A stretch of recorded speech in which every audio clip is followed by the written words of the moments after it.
Hey guys, and welcome to a new episode of From Shakespeare to Netflix. Today's title is To Be or Not to Be. Ask Uncle Scar. Yep, it's pretty clear what we are talking about today. On one side, we've got the iconic line from Shakespeare's famous soliloquy To Be or Not to Be. On the other, we've got Uncle Scar, one of the coolest villains in cartoon history. So today, we dive into the world of William Shakespeare and the world of Disney. In this episode, we are focusing on a theme that's both fundamental and always relevant: the thirst for power. Whether it's political, economic, or social doesn't matter, because yes, dears, the desire to be powerful, to be above others, sometimes pushes us to do intense, even extreme things. But if we think about it, there is something else that can drive us to do things we never thought we were capable of: revenge. And these are exactly the key themes of today's episode: corruption, power, revenge. Because everything here is soaked in corruption and discomfort, of course, just like Francisco says at the beginning of Hamlet: I am sick at heart. A perfect way to express pain, sadness, and unrest. That is, of course, the condition of Denmark. So let's start with a quick recap of the two works we are going to analyze today: Hamlet and The Lion King. Let's start from Hamlet. Hamlet is a five-act tragedy by William Shakespeare published in 1623. It's one of the most famous and performed works in the history of theatre and cinema, I'd even say. The protagonist is Hamlet, Prince of Denmark. After his father's death, he learns, thanks to the ghost of the former king, that he was murdered by his own brother, Claudius, who then married Hamlet's mother, Gertrude, and took the throne, of course. Hamlet becomes obsessed with revenge, but also torn apart by endless doubt. To uncover the truth, he will pretend to go mad. Hamlet's for sure one of the most famous tragic heroes in literature: indecisive, thoughtful, deeply human.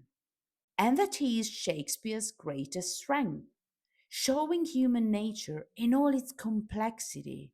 And with Hamlet, it totally nails it. We can completely identify ourselves in him. That's why the play is still so popular and relevant today. Some of the best known interpretations? Well, the one of Benedict Cumberbatch, Kenneth Branagh, Andrew Scott, and in Italy, Vittorio Gassman. But let's move to our second masterpiece, The Lion King. And yes, I'm calling it a masterpiece, and I stand by it.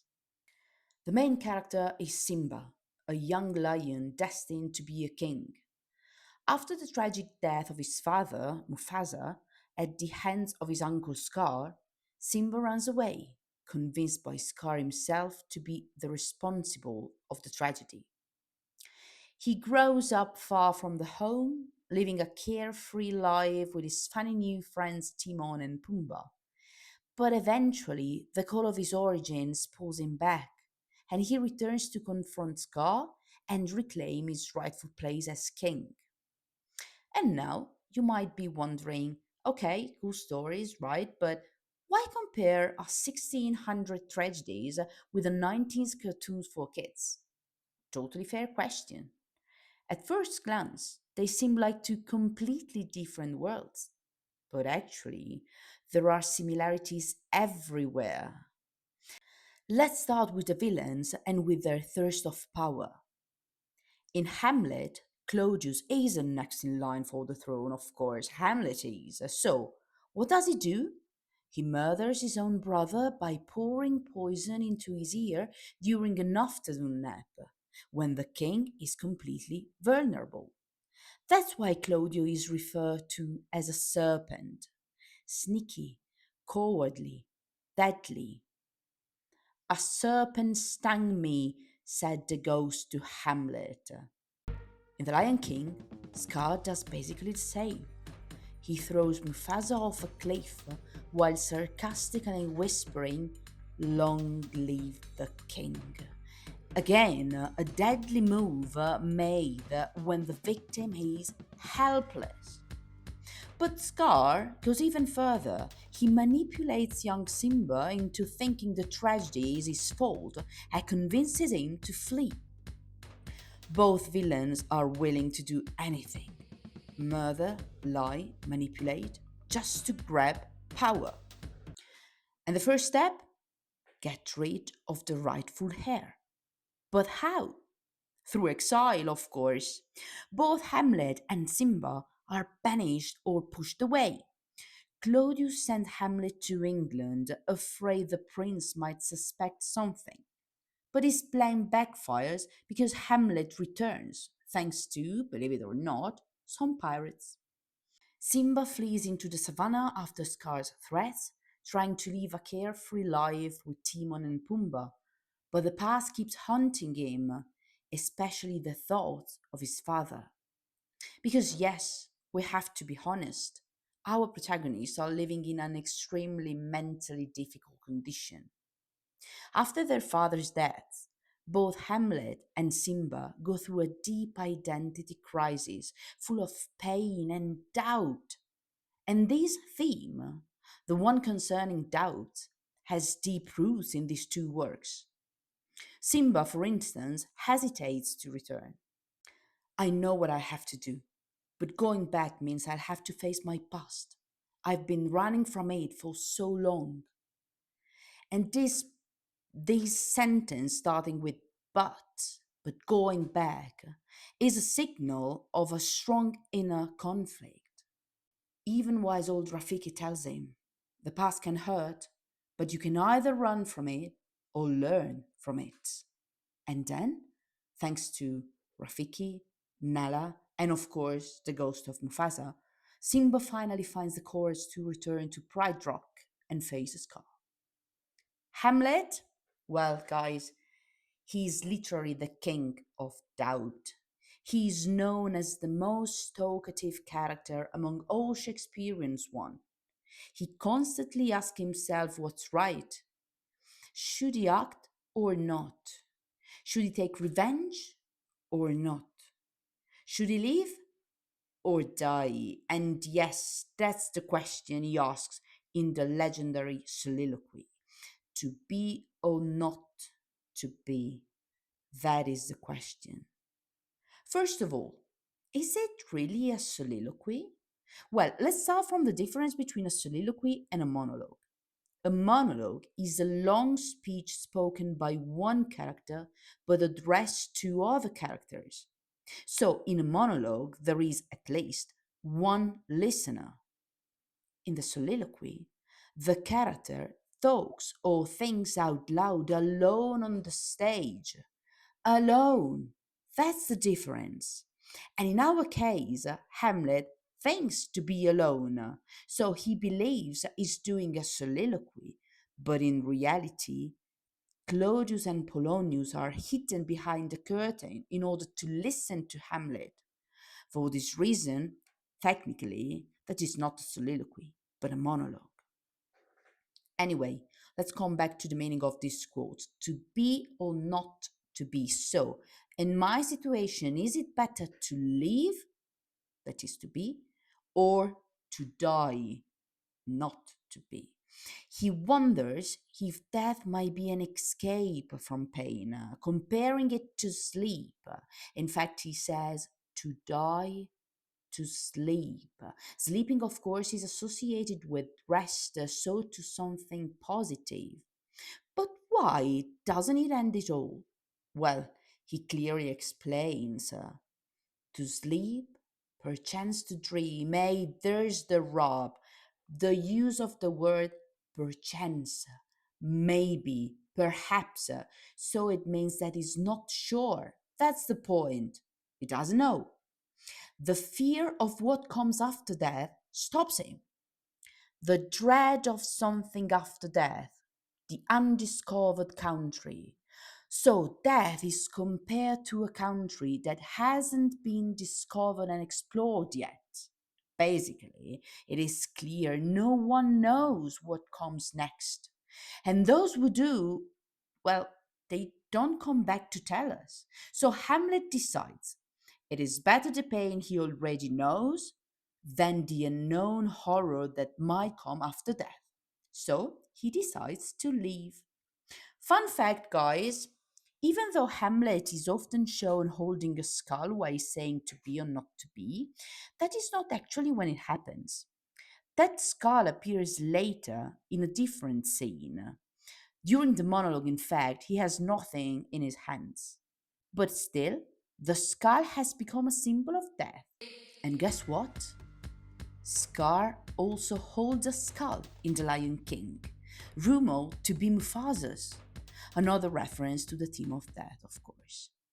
But anyway, the skull isn't the only symbol of death here in our two masterpieces. There is another super obvious one that is the one of the ghost. Both stories feature a dead father who comes back as a spirit. In Hamlet, the ghost of the king reveals the truth about his murder and urges his son to take revenge. In The Lion King, Mufasa appears in the sky and says to Simba, "You have forgotten who you are, and so have forgotten me. Look inside yourself, Simba. You are more than what you have become. You must take your place in the circle of life." In both cases, the ghost gives the protagonists the push they need to act. So we can really say that they play a fundamental role. Ghost and supernatural stuff actually show up very often in Shakespeare. Think about Macbeth, for example, the witches or Banquo's ghost. But why are they always at the start of the play? Well, if not always, but we can say very often. The answer is as simple as brilliant, and it is to immediately grab the audience's attention. Remember, we are in the 1600s. A ghost on a stage was a big deal. Anyway, despite their doubts, both Hamlet and Simba eventually act. Hamlet pretends to be mad and then stages a play, the famous play within the play, in order to let his uncle understand that he knows the truth. The play, entitled The Mousetrap, has the goal to literally catch his uncle's guilt. The play is the thing wherein I'll catch the conscience of the king, says Hamlet. On the other hand, Simba returns, fights Scar, and restores balance to the kingdom. And speaking about the kingdom, well, it is more than just a setting. It is a symbol of the state of things. And in both stories, that state is rotten. Do you remember one of the most famous Hamlet's line that come early in the play? Something is rotten in the state of Denmark. It tells us right away something is very wrong here and sets the tone for everything that follows. So we, readers and viewers, are curious to know which are these problems. So, in the end, what do these stories teach us? First of all, even if they are centuries apart and speak different languages, we can say some themes are just universal. Yeah, not only common, but I would say universal, really. The thirst for power, the weight of responsibility, the search for justice, the paralysis given by doubt, the courage to face the truth. Well, they affect all of us in big and small ways in our everyday life. Don't you agree? Hamlet and Simba both begin their journey full of uncertainty, but in the end, they find the strength to face reality, even when it hurts. They experience loss, betrayal, pressure, and come out of it changed, grown and stronger, and finally, they take action. So, what can we take from this episode? That yes, power can corrupt, but we are not doomed to repeat the past. That even when we are full of doubt, we still have the power to choose. And that sometimes becoming who we truly are means facing our fears, no matter how scary they look. As Mufasa says to Simba, remember who you are. And as Shakespeare reminds us, to thine own self be true. If you are honest with yourself, you won't lie to anyone else. Guys, I really hope you enjoyed this episode. Honestly, I got goosebumps while putting this one together. Thanks for listening, and I'll catch you in the next episode of From Shakespeare to Netflix.